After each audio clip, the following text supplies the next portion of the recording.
or your own brother, and you defiling yourself. So look into your lives.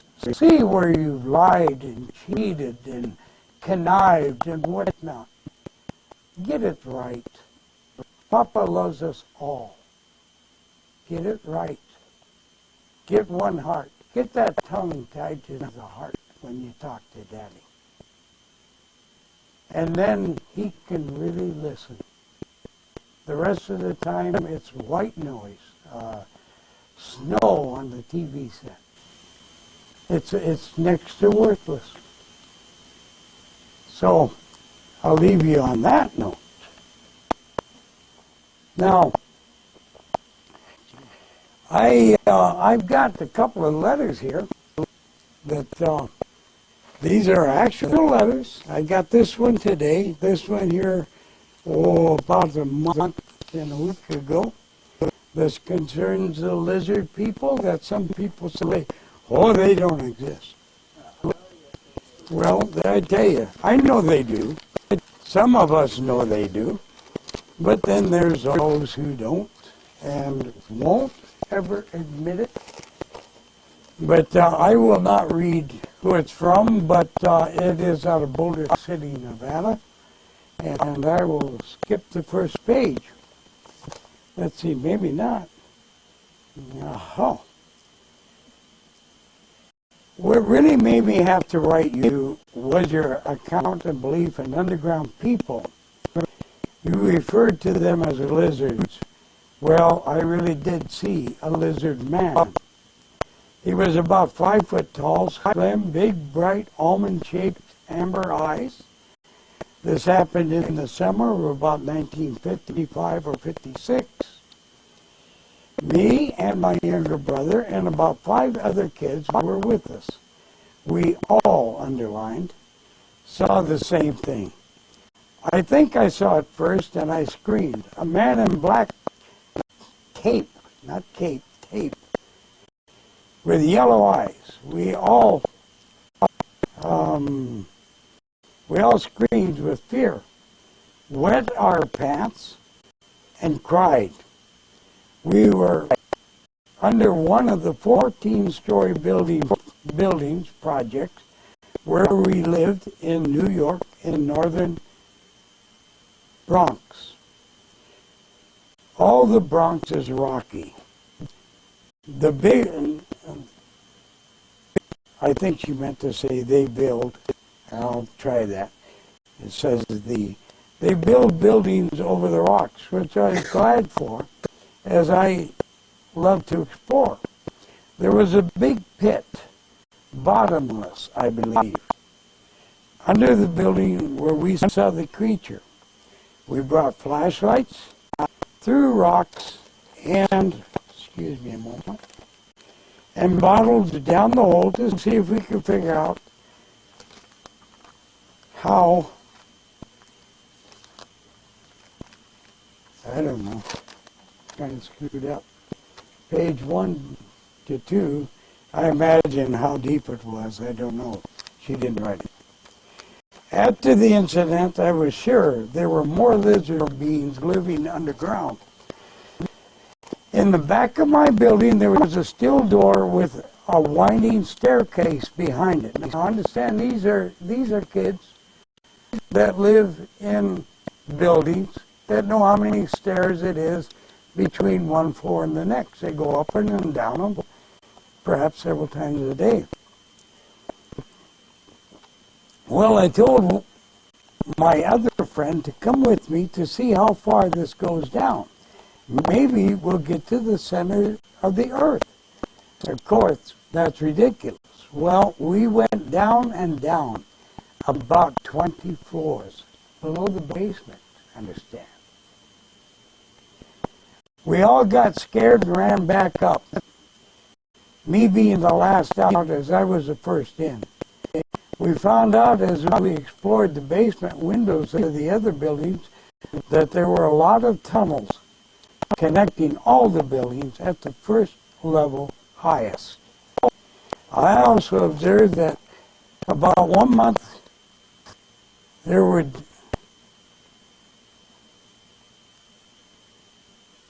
I'm not sure of the spelling, perhaps, sir, could you help me?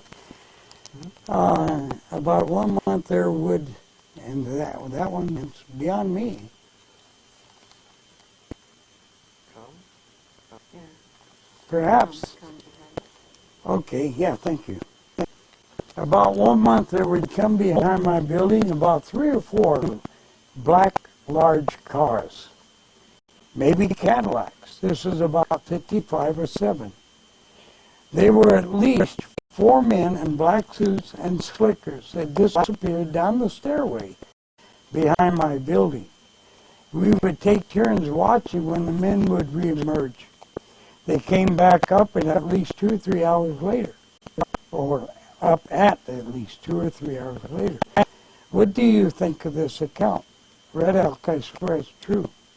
Now, evidently I'm missing something here, because when they saw this being, and screamed and wet their pants, and everybody headed for the window that they'd gone into to get out, she clawed her brother out of the way so she could run over. Now, I mean, you can't get much truer an account than that.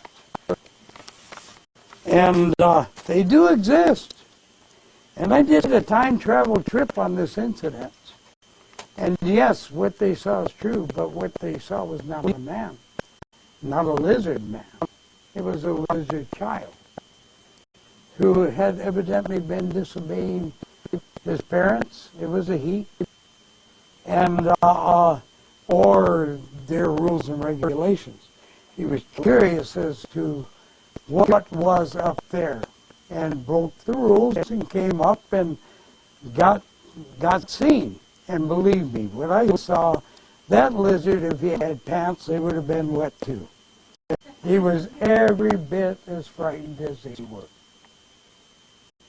So, make up your own mind. I tell truth as I know it. I deal with them. Physically deal with it. As well as spiritually, in spirit, in travels. And so we'll set that aside. There are inner earths. It's not a ball within a ball within a ball. It is caves with great sections of earth between caves. So that we are on the floor of number 6. And from here on up, it's into the heavens. There's no other roof. But below us, a great section of land, there are huge caves, big ones. And they're so high in some places, up to about 3 miles high in places, that what little air and coolness comes in from our surface through tunnels and whatnot, create clouds. So they can't see anything but what they think is their heaven. They don't see a rock top. And when they get to the end of their cave, they see this great cliff going up into the clouds, into the heaven. And no matter where they go, they run into the cliff. So they know they're living in a valley. And they know that they have ways to go to other valleys, tunnels. And they use them. And this goes, the deeper you go into towards the center of the earth, the smaller and less caves there are. The center of the earth, I and the other 12 have found that it is lava. It is hot. There might be a passage through it. I don't know. I haven't found it. But on the floor, you know, you've got the center of the earth with the ceiling right there and the floor just above it. There is a real being, a very live being, that dominates that whole floor. His name actually is Lucifer. And this is his headquarters, our planet. So, believe it or not, I give it to you, you pray about it. So that does exist. I have another letter here. I should have kept that out. I would like to read to you. This from today, from a jailhouse. This man is serving 7 years to life. And I get a lot of letters from prisoners, a tremendous amount. Some of them, how do you turn invisible? How do you fly?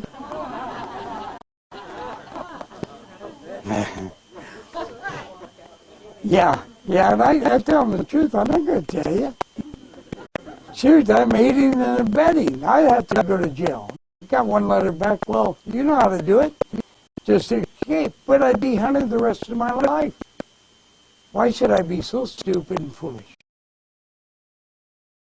All illnesses, unless you're born with it, all illnesses, diseases, accidents are brought on by self. You are in disobedience to the Creator. And you are being warned when you get a simple cold. Look within yourself. See what's brought on this cold. You can blame it on air. You can blame it on cigarette smoke. You can blame it on anything. But in reality, you better blame it on you. This is our loving Creator telling you that you got a problem here, son, daughter. And it's time that you look within yourself. Let's get it squared away and let's get out of this cold. You take aspirin. It's a good old American Indian recipe. Go chew on the inner bark of a willow. And the white man's taking it. So far they haven't barred the use of willow. When they realize that the word's getting out that willow is aspirin, the pharmaceuticals will get onto the government, ban that. We got the right thing. That's dangerous. No.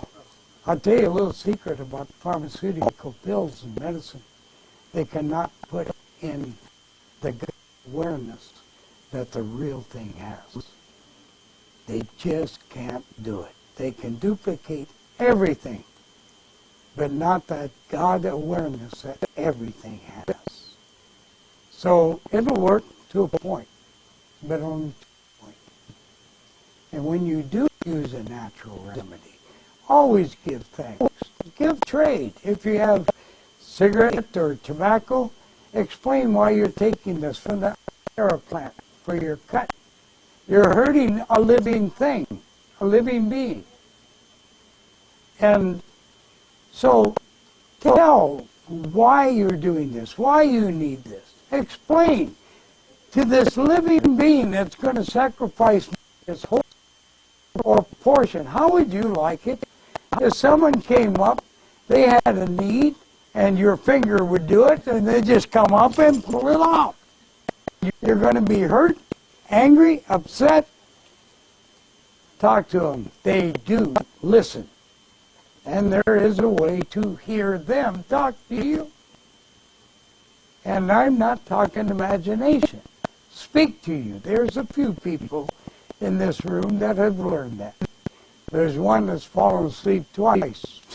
Never did learn it. Right, Philip?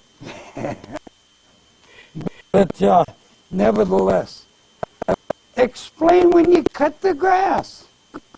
It's a law to keep your yard nice. You got a bean with two little legs sticking up, and it's heading the ground. How would you like it if somebody came along with a great scythe and cut your legs off, knowing full well you could grow them back, but it isn't going to be a pleasant experience. And so talk to them. Explain why. Give thanks. Honor the plants. Honor the meat you eat. They've given their life for you. Honor them. Give true thanks when you eat your meals. And when you eat your meals, think of this. It might be vegetables. It might be meat. It might be a combination. But that's not all of it. You had the wind